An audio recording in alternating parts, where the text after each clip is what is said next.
My ex-husband committed suicide. He left me without a single word, but bequeathed me a vast fortune. His assistant said, "You were the only salvation in the president's life." After your father passed away, the president blamed himself deeply. He thought his death might bring you some happiness. The president truly loved you. He was even willing to sacrifice his life for that love. It was at that moment I learned it was him who donated his kidney to me. He rescued my father's crisis by giving up half of his fortune. And when my brother was wrongly accused, he risked his life to find the evidence. I still remember, during the divorce, he knelt down, setting aside all his dignity, begging me not to leave. Yet I signed the divorce papers because others persuaded me to do so. When I opened my eyes again, I tore up the divorce agreement in front of me without hesitation. Killian is just an ordinary man after all. It's not surprising he has women around him. He's crying and begging you not to divorce him, but it's just because he's afraid you'll take his money. Men, putting on one face while hiding another, even after all pretenses are gone, he can still fake his devotion. Disgusting. Serafina, just sign it already. Stay away from men like Killian. You definitely deserve someone better. Lilith's voice echoed in my ears. My neck stiffened, and it took me a while to realize I had been reborn. Staring at the divorce agreement in front of me, my eyes turned red. My mind is filled with images of Killian after his death. In the bathtub, crimson blood gushing out continuously. On his pale face, there were still frozen tears. On his arm, my name was carved, accompanied by those words, "Until death do us part." His assistant said that Killian had been suffering from depression for many, many years. Yet, in our 3 years of marriage, I hadn't noticed a single sign of it. All I could see was his commanding presence in the business world and his graceful mobility in front of friends and family. He would research all brands of sanitary pads and choose the best for me. Then casually mention that his assistant bought them. He would go the extra mile, regardless of distance or time, to bring back the bowl of porridge I longed for. Then he'd casually say his assistant had ordered too much because they were greedy. I was high maintenance, yet he indulged my every whim. I was overly dramatic, and he accepted my tantrums without question. In the end, he kept all his love locked away in his heart. After his death, I once asked his assistant, why did Killian hide his heart? What did the assistant say? He replied, the CEO knew you didn't love him, so he didn't want to burden you further. Loving you was his own affair, and keeping you by his side was already the most selfish thing he'd ever done. Yet I feel that being held in the palm of his hand like a fool was the most excessive thing he ever did. After his death, his kindness toward me was magnified infinitely in my dreams, filling me with guilt, self-blame, making me regret why I couldn't have nurtured that marriage better. Serafina, what are you waiting for? Sign it already. Once you sign, you'll be free.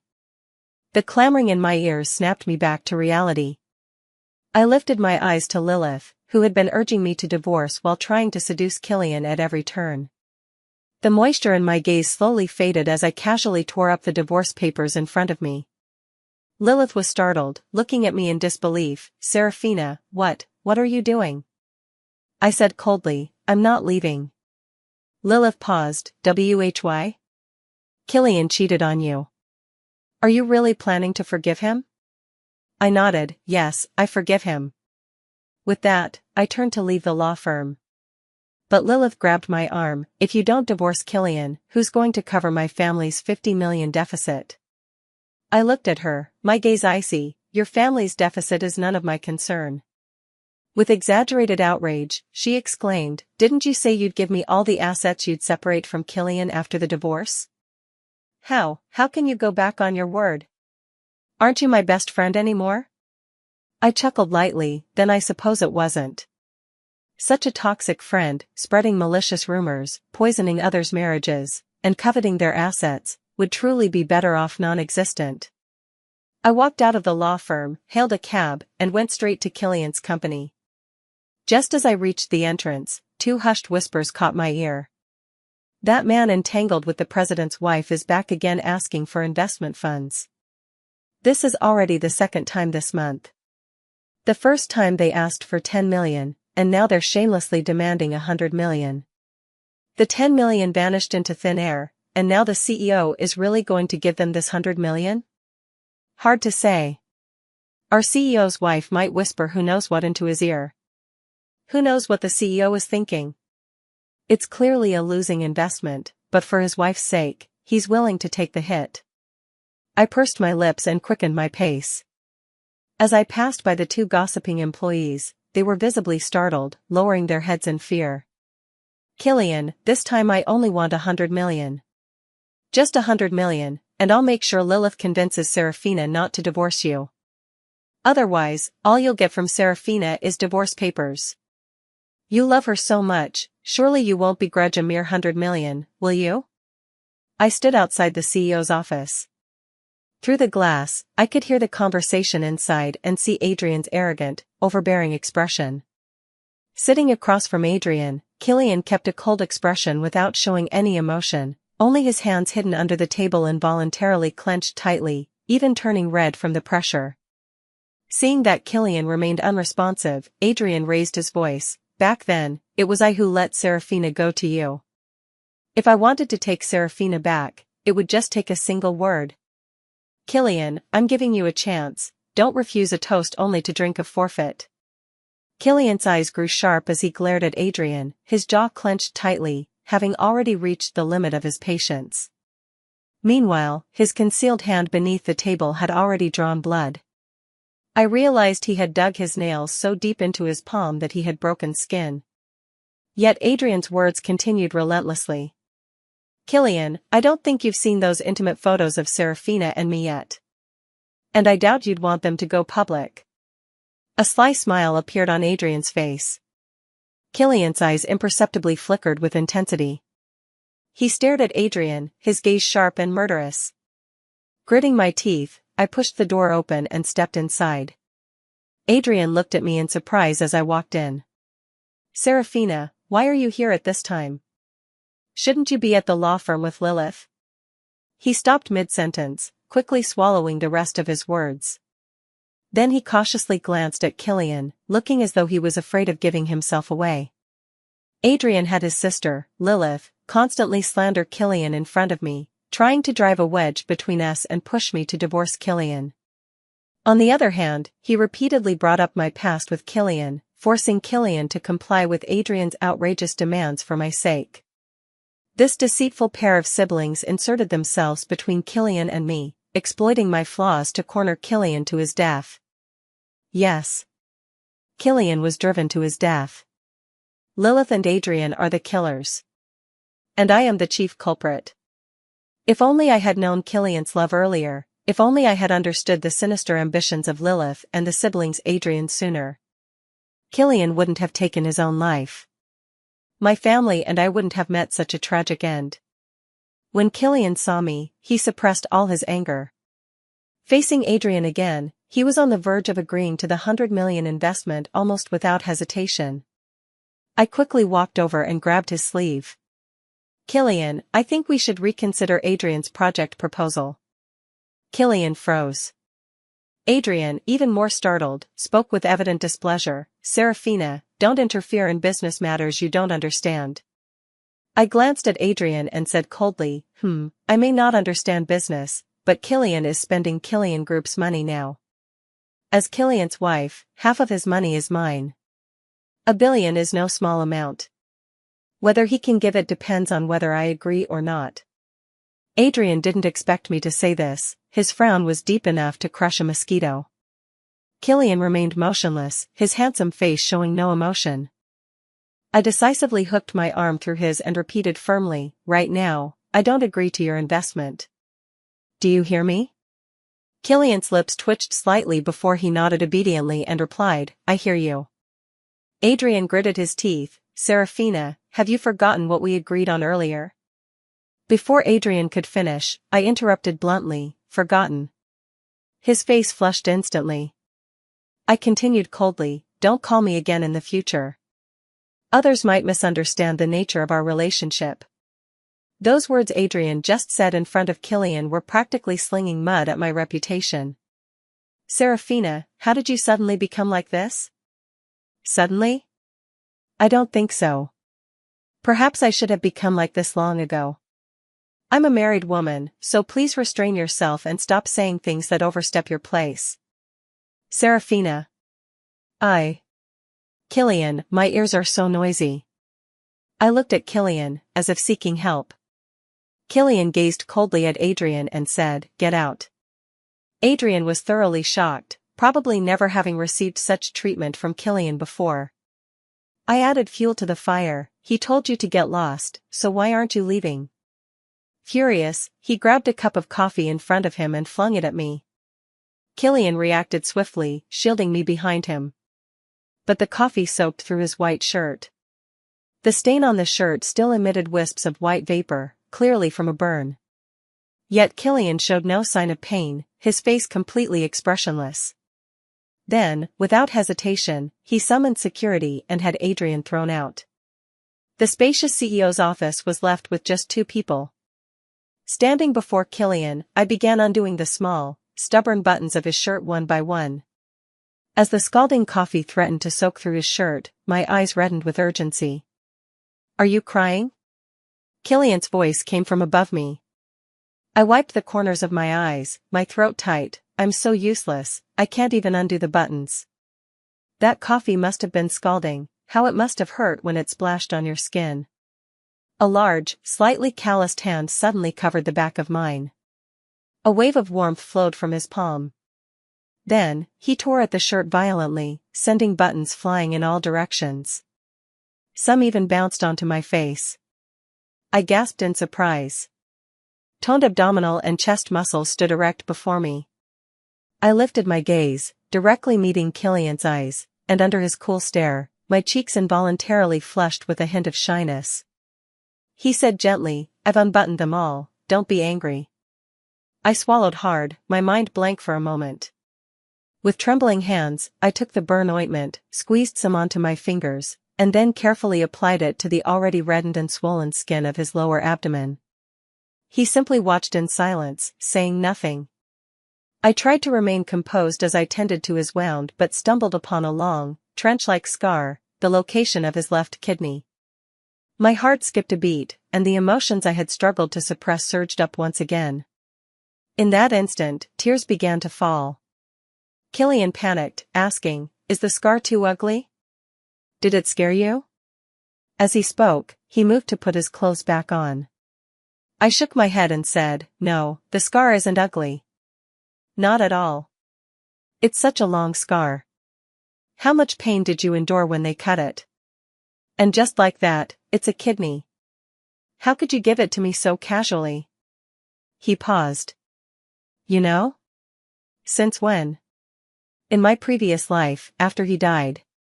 I wiped my nose and glared at him resentfully. "You're so good at being the nice guy, donating a kidney to me without saying a word, making me think it was Adrian who gave me this kidney." He pursed his lips slightly, his handsome face lowering a bit. "Adrian said you didn't like me, let alone would you want my kidney. I was afraid you wouldn't accept it, so." "You fool."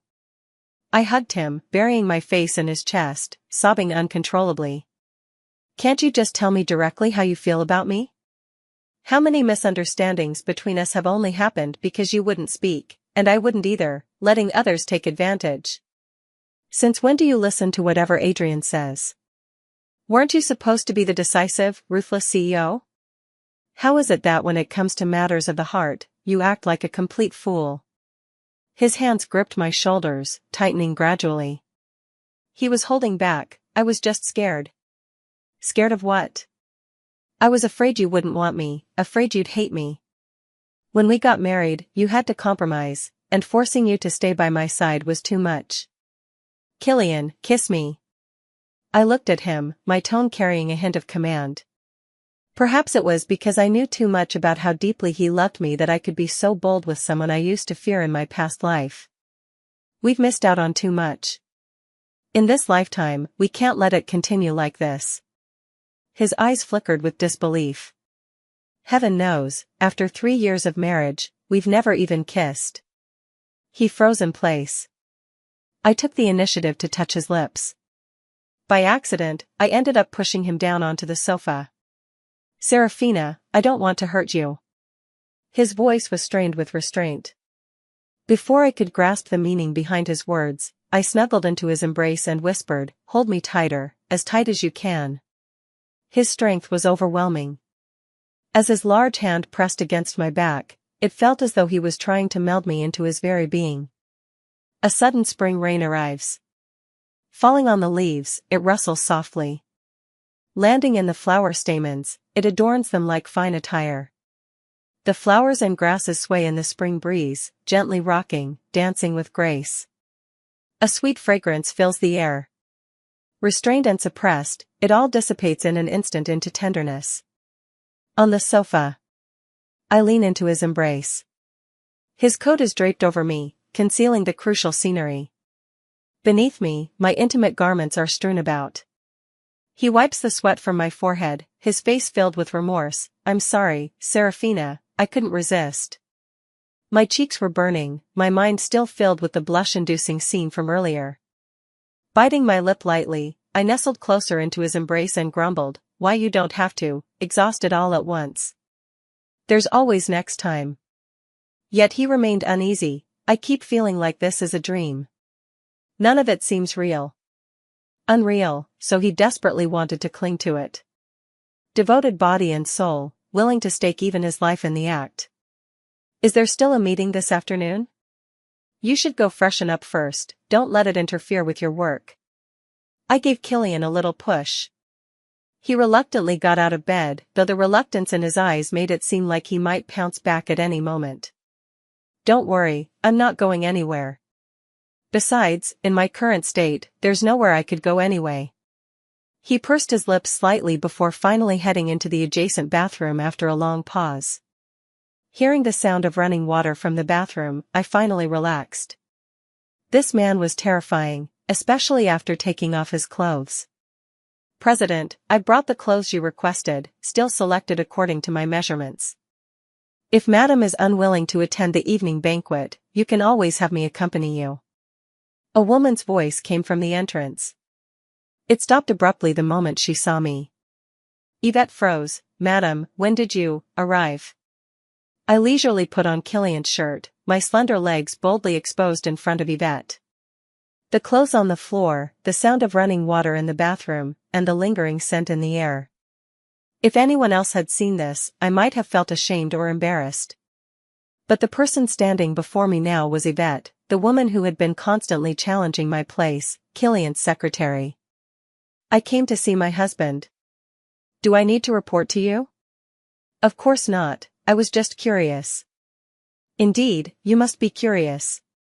I actually didn't listen to Lilith and divorce Killian, instead, I'm here secretly indulging with Killian." I gently pulled open my collar, letting Yvette see beneath it. Her eyes immediately reddened, and her head lowered in response. "I don't understand what you're saying, madam. I'm just here to deliver clothes.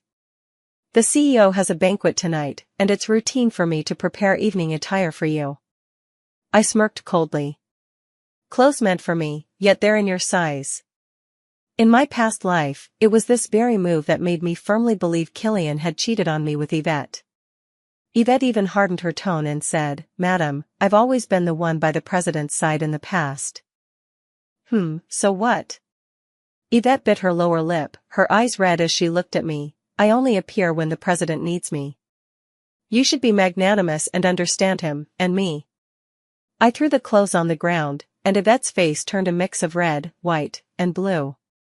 "No, I don't want to understand a woman who spends all day flaunting herself in front of my husband in sheer black stockings and low-cut dresses." She froze. Instinctively, she reached to pull her collar up as if to hide something. "Madam, this is a misunderstanding." "Misunderstandings?" I raised my hand and slapped Yvette across the face. Her cheek immediately swelled red. But it did little to quell my anger. This was the woman who had repeatedly sent me photos and locations, making me doubt Killian's loyalty.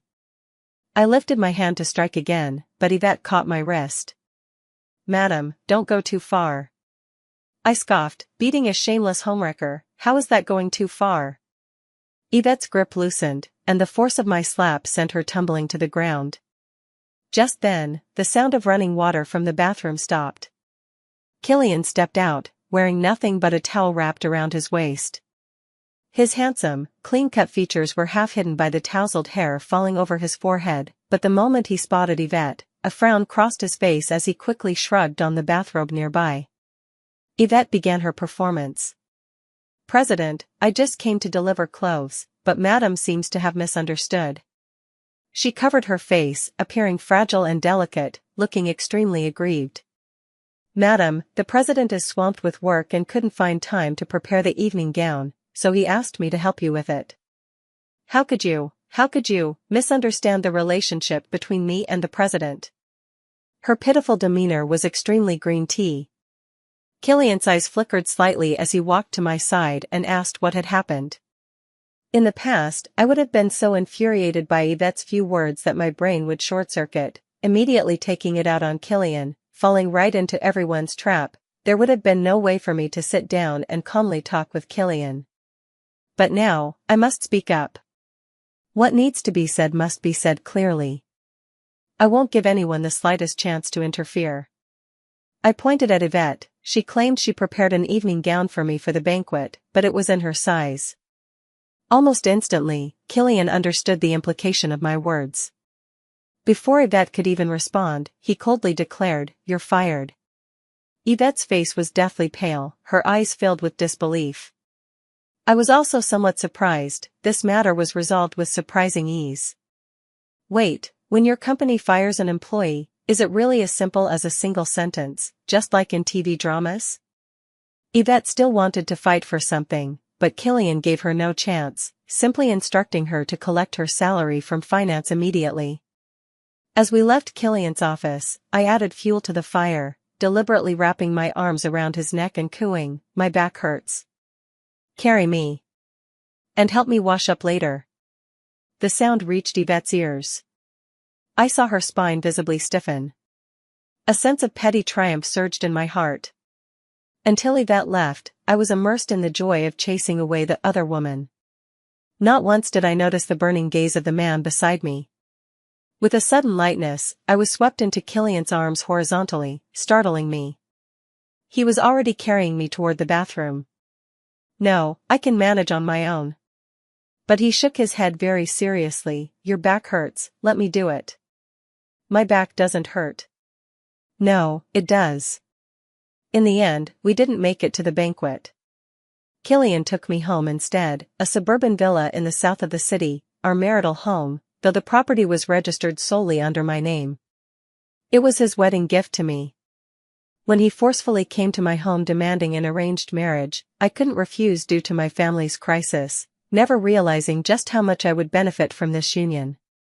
He offered half his fortune to help my father's company through the crisis. He cleared my brother's name and protected him from corporate sabotage. And he gave me this luxurious house, granting me absolute freedom. For the longest time, I never allowed him inside. Today, when he arrived and carried me out of the car, he cautiously asked, "Can I really come in? This is your home, it's our home." I fawned over him like a little white rabbit. He pressed his lips together and stepped closer into the room, one slow step at a time. Tonight, I thought, neither of us would be getting any sleep. I wanted to tell him so many things. I wanted to tell him that if he wanted to be good to me, he should do it openly. If he wanted to love me, he should love me boldly and without reservation. Husband and wife are one, sharing both honor and disgrace. I would slowly learn to be a good wife, settling firmly into his heart and giving him a profound sense of security. But before we could even step through the front door, the warm atmosphere between me and Killian was shattered. Inside the window, two uninvited guests were sitting in our living room, eating fruit, drinking imported wine, and watching TV. Lilith and Adrian, the siblings, seemed to treat this place as their own home, acting entirely at ease. Trash was scattered all over the floor. The housekeeper was ordered around by them incessantly. "It seems one housekeeper isn't enough. Tomorrow, I'll arrange for 2 more to take care of you." Killian said this without a trace of displeasure in his eyes or brows. But I frowned. You clearly don't like those two siblings, why endure them? He looked at me, his gaze gentle, but they're your friends. You enjoy spending time with them, so I have to accept it. I felt a pang of sorrow. Sorrow over his selflessness. Would you agree to anything I asked, even if it meant dying? His eyes remained steady as he gave me a single word, yes. I understood the weight behind that instant reply. In my past life, I believed Adrian's words and blamed my father's death on Killian. He just wanted to please me, to make me smile by hosting such a grand birthday celebration. Not only was I ungrateful, I even told him in front of everyone, only when you die will I be happy. Then, he really went and died. Just to make me happy. With tears in my eyes, I said, Killian, I won't allow you to die, do you hear me? No matter what threats anyone makes to you, you're not allowed to die, not even if it's me. He seemed slightly stunned. His arms tightened around me, as if making a promise. All right, I won't die. As I looked through the window at Lilith and Adrian, the siblings who were utterly oblivious, the hatred in my heart surged once more. Put me down. I'll go in first, and you stand right here. Listen carefully to what these two usually say to me. He frowned slightly. I continued, I really don't understand matters in the business world. Whether to collaborate with Adrian or what you plan to do next, make a rational judgment. No matter what you decide, I trust you unconditionally. With that, I headed inside. It wasn't until we reached the door that Killian released his grip on my little finger. I entered the house. Lilith immediately pulled me to sit on the sofa. Adrian gave me a sidelong glance, clearly still upset about what had happened earlier in the day. Serafina, why don't you just divorce a scoundrel like Killian? It was his doing that caused your father's company crisis back then. How can you be so soft-hearted toward your enemy? I looked at Lilith and countered, but why would he harm my father's company, only to spend half his fortune to rescue my dad's business? Lilith, I just can't believe Killian is the person you're describing. Lilith was taken aback and quickly responded, maybe he finds it amusing. Who knows what goes through the mind of such a cold-blooded psychopath? Let's not even bring up your father's company. Killian and his secretary indulge in debauchery all day long, doesn't that bother you at all? If you don't love him, staying together is just torture. The most important thing is to get a divorce and take the money. That's what Lilith said. Adrian suddenly sneered, Serafina has probably already been ensnared by Killian and forgotten everything from the past. Lilith was reminded by Adrian and feigned a sob. Yes, your words and actions today have deeply hurt both me and my brother. We're the best of friends, and now that my family is in trouble, you say you won't help, how can your conscience bear it? Back then, despite the whole family's opposition, my brother insisted on donating his kidney to you. He risked everything to gather evidence when your brother was framed. You promised to repay our family for a lifetime, is this how you keep your word? In the past, Lilith and Adrian had me completely under their control with these two things. Now, I quietly watch their performance, just waiting for the moment when this act can no longer go on. I said calmly, you're both right. I should also repay my savior. Lilith and Adrian smirked. It seemed they felt their desired outcome was within reach. But I continued, and after divorcing Killian? A divorced woman like me, with no means to defend herself, might even have Killian withdraw his support for my father. What would happen to me then? What would become of my father's business? Lilith paused. Adrian took a deep breath and said earnestly, when that time comes, I will naturally marry you. I will do everything to assist your father, Serafina. You can't possibly have missed my feelings for you. I looked hopefully at Adrian. Brother Adrian, when my father's company was in trouble before, I begged you for help, but you said you couldn't make the decision. How come you could help my father right after I got divorced? Adrian's face stiffened. The tender words he spoke next came out with noticeably less fluency. That was the past. Back then, I didn't recognize my own feelings for you. Now I'm certain of my love. These 3 years you've been married to Killian, you have no idea how I suffered through nightmares every night. Listening to this, my stomach churned. I felt sick. But I held it in and continued responding to Adrian. Brother Adrian, since you're being so devoted, then I accept your proposal and will divorce Killian. Adrian and Lilith burst into laughter without restraint. I continued, Brother Adrian, I'll likely end up with nothing in this divorce. Before marrying Killian, we signed a prenuptial agreement. I won't get a dime of his money. I hope you won't mind that not only will I be penniless, but I'll also bring along the debts from my father's business. As I spoke, I pulled out a contract. You know my father, he cares deeply about his company. Right now, it's only barely staying afloat with Killian's help.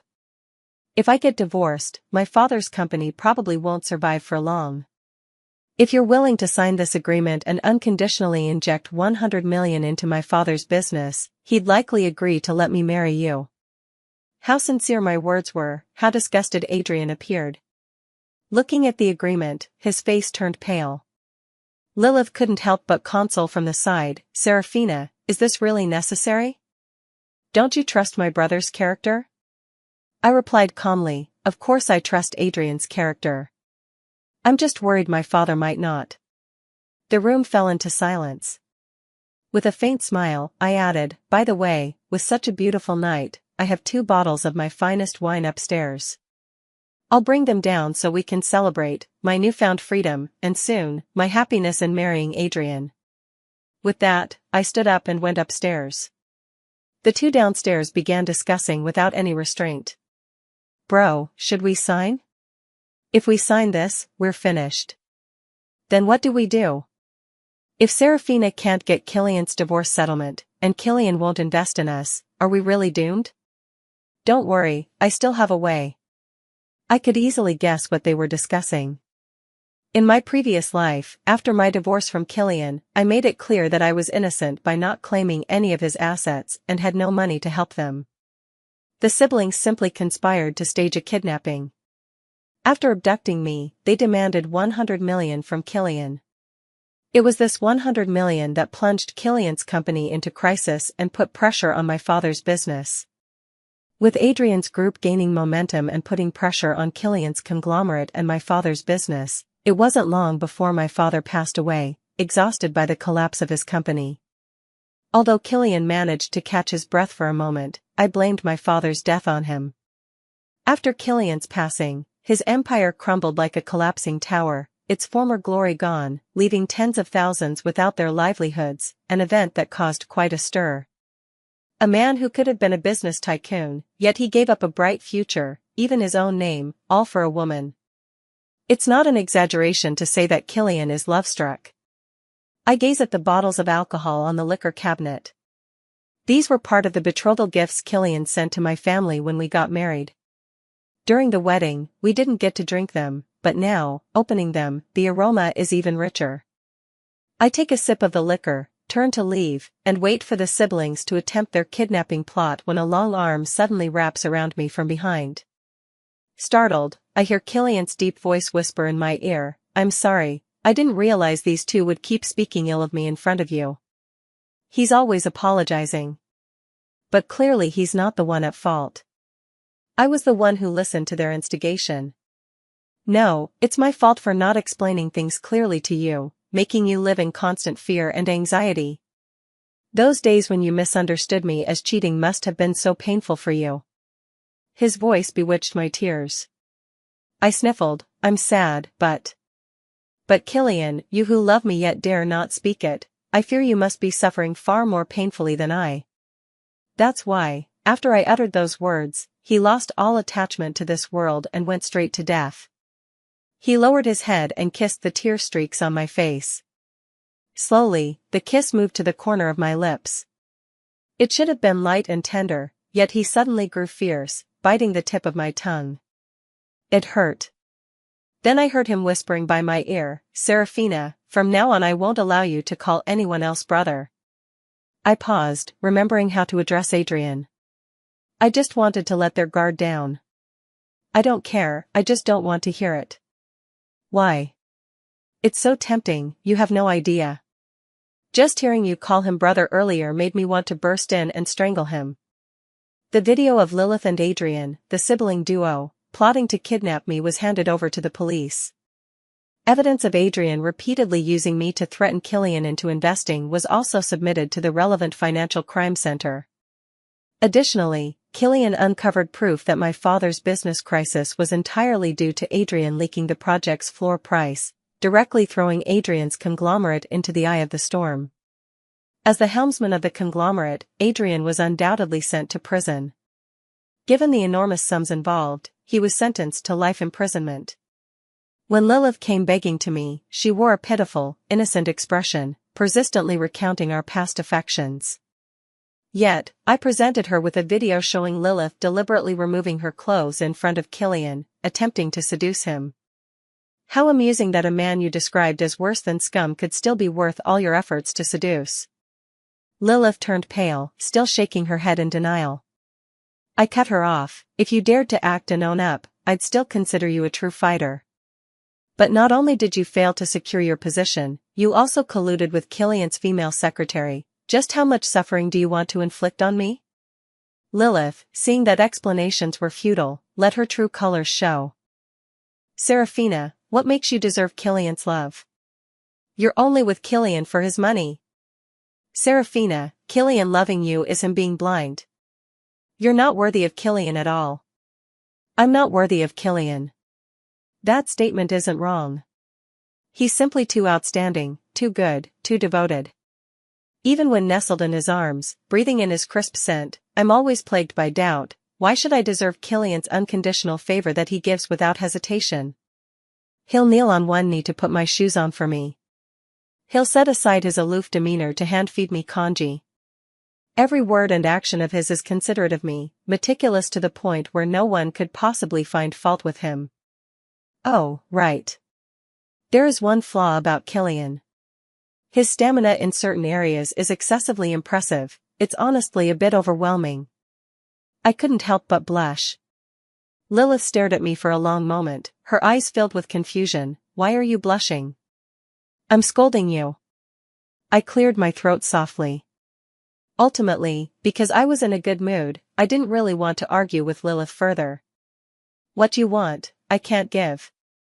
If you have the ability, go find Killian yourself. Lilith frowned. You're willing to share Killian with me? I remained silent. If he's willing, I have no objections. Lilith seemed to have received some sort of promise and immediately dashed into the Killian Group office building. Barely 10 minutes later, she was thrown out onto the street naked for all to see. Meanwhile, Killian's furious phone call came through. Hesitantly, I approached the door of the CEO's office, unable to muster the courage to knock for quite some time. Madam, why aren't you going in? The assistant's booming voice was downright startling. Killian abruptly flung the door open and carried me inside in front of everyone. As the door closed, Killian even gave my butt a couple of pats. Those pats were definitely seen by the staff outside. My cheeks flushed crimson as I couldn't help but scold, Killian, you pervert. He pressed his lips together, then sealed mine. Before, I only dared to think about it in my head. Now that I can act it all out on you, I'm nothing but excited. Serafina, say you love me. All my words were swallowed by him. Those murmurs of love you would frequently resurface in the days to come. When he was unhappy, a simple I love you could instantly light up his face. When he hit a roadblock, a whispered I miss you would clear the fog in his mind. I never knew expressing emotions and affection could bring such profound comfort. But Killian, thank you, for loving me this deeply. From Killian's perspective, after my death, my soul floated in midair. I saw Serafina crying her heart out because of the assistant's words. I couldn't help but blame the assistant. Why make Serafina so sad? I'd thought that my death might bring Serafina some relief, but it seems to have only made things worse. When I opened my eyes again, I found myself at a loss facing Serafina. I had no idea what to do to make her happy. Perhaps letting her go would be the best for her. But then, she suddenly changed.